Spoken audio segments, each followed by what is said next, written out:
We are students in the Bunker Hill High School physics class, and we have been working toward creating a superconductor throughout the year. What we're seeing here is a magnet levitating over a black-colored superconductor.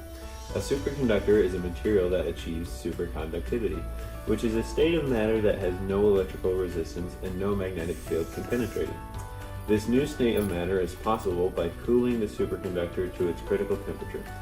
We use liquid nitrogen for this, which has a temperature of negative 330 degrees Fahrenheit.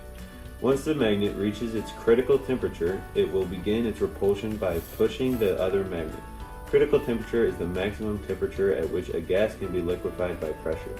If the temperature of the Type 2 superconductor is above the critical temperature, it will not lift. In order to further understand why the magnet levitates, eddy currents and the Meissner effect needed to be explained. Eddy currents are loops of electrical currents created by changing magnetic fields that flow perpendicular to the magnetic fields presented. The Meissner effect is the expulsion of a magnetic field from the interior of a material that is in the process of becoming a superconductor. One example of the Meissner effect is a magnet levitating above a superconducting plate cooled by liquid nitrogen.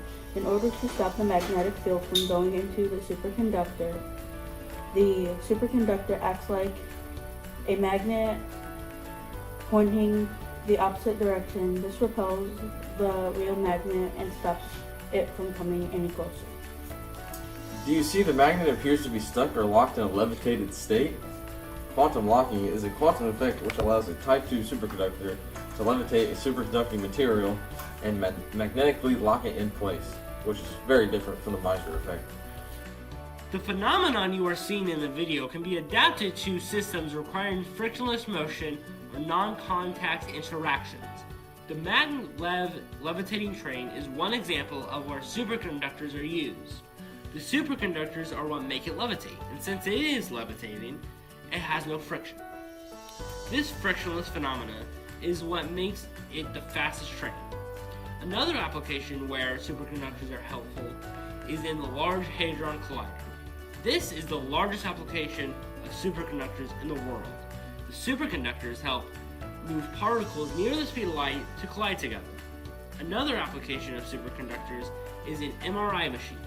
The superconductors help produce the highest quality imaging and help drive down the cost of the MRI machines. Future applications that scientists hope to achieve are power lines to reduce energy loss and motors for more sustainable energy.